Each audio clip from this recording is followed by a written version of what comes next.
Salah satu yang membedakan pasar seni ITB yang sekarang dengan yang dulu-dulu, kita mengajak himpunan-himpunan lain untuk berkolaborasi membuat karya. Contohnya sawah yang ada di belakang ini. Itu satu pembeda. Yang kedua, tidak jauh berbeda bahwa terakhir pasar seni terakhir yang 2006 yang saya alami, semua karya yang ada di pasar seni 2006 itu semuanya dari buatan KMSR, buatan mahasiswa seni rupa. Tapi yang sekarang kita justru mengajak semua seniman-seniman untuk memajang karyanya di pasar seni 2010 ini. Jadi kalau menurut saya, pasar seni yang sekarang itu bukan hanya seperti tahun 72 dulu. Jadi hubungannya hanya lebih karya dijual gitu ya, supaya dimiliki dengan harga murah. Kalau sekarang banyak sekali karya-karya yang dari akumulasi proses kegelisahan melihat sosial, politik, ekonomi dan sebagainya. Kalau kita lihat misalnya karya Nyoman Nuarte ya, yang dipamerkan di gerbang pintu ITB ini, itu adalah karya yang dibikin ya secara sungguh-sungguh oleh seorang pematung alumni seni rupa ini, seorang maestro, sebagai sebuah monumen 3 mojang, dan itu dibabat atas nama agama. Saya kira ini jelas bukan dalam konteks jual beli ya yang di pasar itu, tapi sebagai sebuah solidaritas dari sekumpulan mahasiswa, dosen yang ada di pasar seni sekarang. Juga karya-karya seni yang lainnya, seperti karya Rahmat Jabaril, tiba-tiba ada kita tarik ya, solidaritas terhadap Munir ya, yang ada di standnya. Terus ada karya Yasrab Amir Piliang yang membuat pasar psikopat yang menjual ijazah-ijazah palsu. Itu sebuah dekonstruksi terhadap pasar. Jadi bukan kita merayakan euforia terhadap pasar yang sekarang begitu rame, ITB dengan BHMN-nya mahal sekali masuk ke ITB ini, terus kita tiba-tiba hanya merayakan itu dengan pasar seni, bukan. Tapi ini sebuah pasar yang menggugat pasar psikopat itu sendiri ya.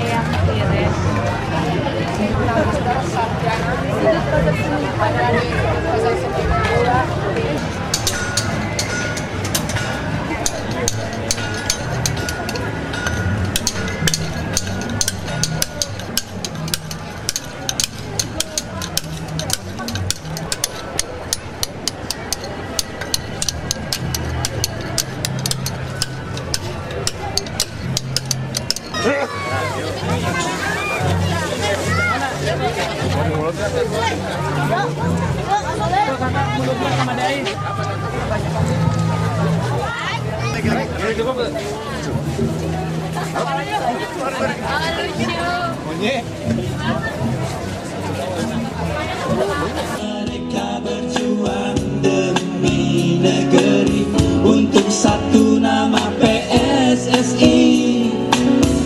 Namun kini zamannya telah berganti, pemain seringnya malah berkelahi.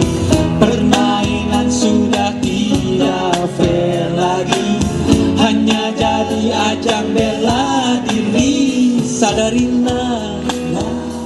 Dan pasar seni sekarang menurut saya juga lumayan mewakili semangat zaman industri kreatif Bandung terutama. Ada banyak segmen-segmen yang tadinya belum pernah banyak orang lihat gitu dari Bandung, seperti jajanan Bandung yang khas dan kreasi tradisional Bandung yang jarang diekspos.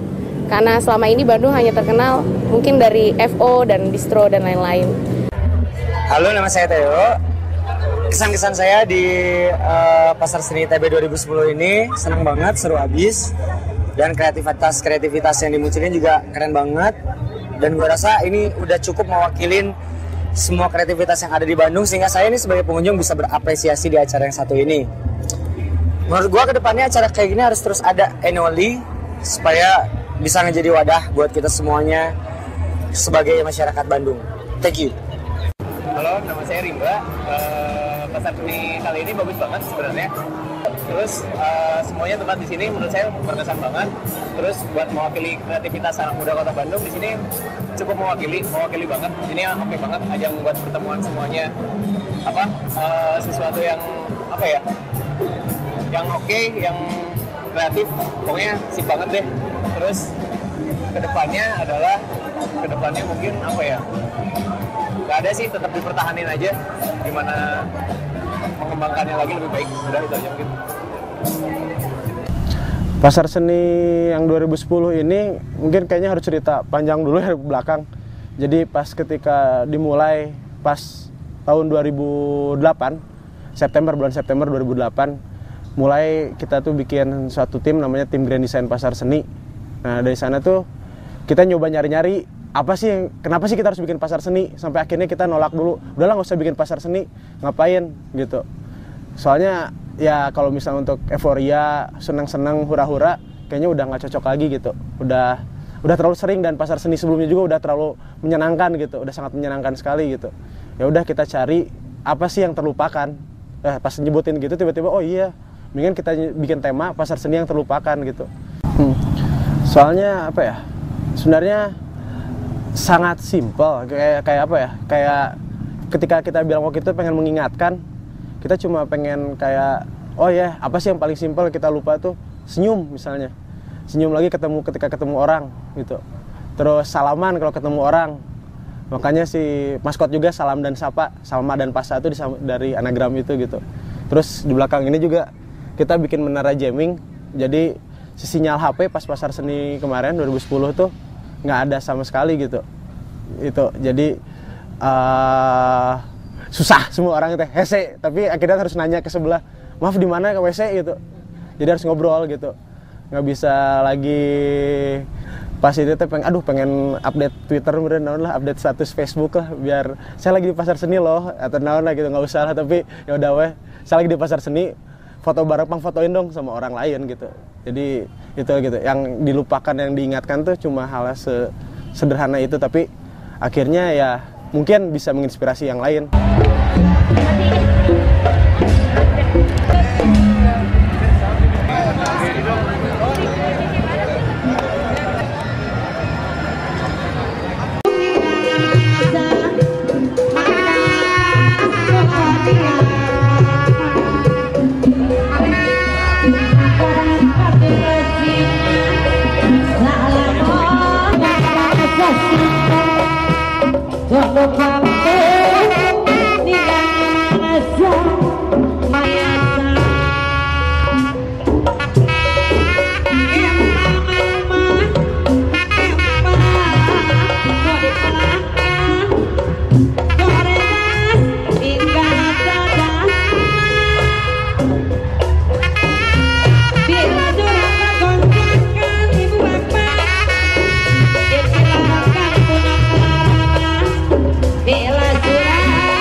Ini Pasar Seni 2010 adalah sebuah pertanyaan-pertanyaan, bukan solusi. Pertanyaan-pertanyaan pulang dari sini itu diharapkan tidak hanya membeli lukisan saja, merchandise saja, tapi pulang ke rumah itu menenteng pikiran.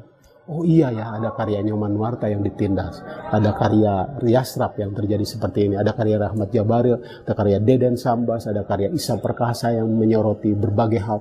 Dan 41 seniman yang luar biasa muncul di Jalan Ganesha.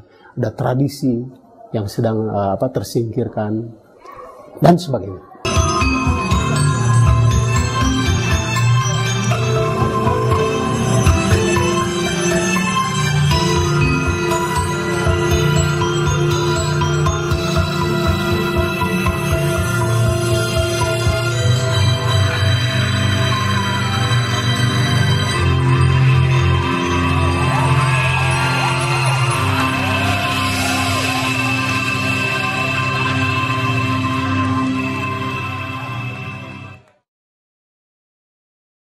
Berbagai macam kendala yang ada di lapangan lah, minimnya fasilitas, terus kohesi sosial masyarakat yang kurang baik sehingga rentan gesekan, atau juga minimnya informasi atau pengetahuannya gitu, sehingga baik pelaku maupun masyarakat itu juga kemudian kesulitan untuk mengetahui value dari setiap karya yang dihasilkan gitu. Jadi sebetulnya kondisinya bisa dibilang agak-agak memprihatinkan di tengah potensi yang luar biasa banyak gitu. Kendalanya bukan di persoalan material ya, bukan di persoalan hal semacam itu, tapi kendalanya mungkin di sikap bagaimana hubungan antara ruang yang mereka ingin sampaikan dengan pihak-pihak apresiasi yang lain. Jadi misalkan dengan pihak pemerintah, mestinya memang kedua belah pihak ini atau 3 atau 4 belah pihak baik semua seniman, pihak sponsor, pihak pemerintah dan media, juga kritikus dan sebagainya, itu harus sama-sama ya akumulasi untuk supaya ketika seniman berkarya itu memang ada tempatnya, ada ruangnya untuk melakukan apresiasi dan sebagainya. Ada ruang yang sangat indah ya di Cihamplas. Itu situs air Cihamplas itu punya sejarah panjang. Nah, sekarang air yang bersih itu akan dijadikan apartemen ya. Apartemen. Nah, mestinya saya sering menyampaikan dengan komunitas seniman itu dijadikan sebagai ruang tempat budaya air. Jadi pusat kebudayaan air, kreativitas air. Sehingga muncul karya-karya seni, karya-karya kreatif dari medan sosial air itu. Saya rasa masih kurangnya kreatifnya itu tidak membantu kota Bandung untuk keseluruhan gitu. Kenapa masih ada macet sih? Kenapa masih ada sampah? Kenapa masih ada banjir? Seandainya kreatif, seharusnya bisa menyelesaikan masalah itu seharusnya.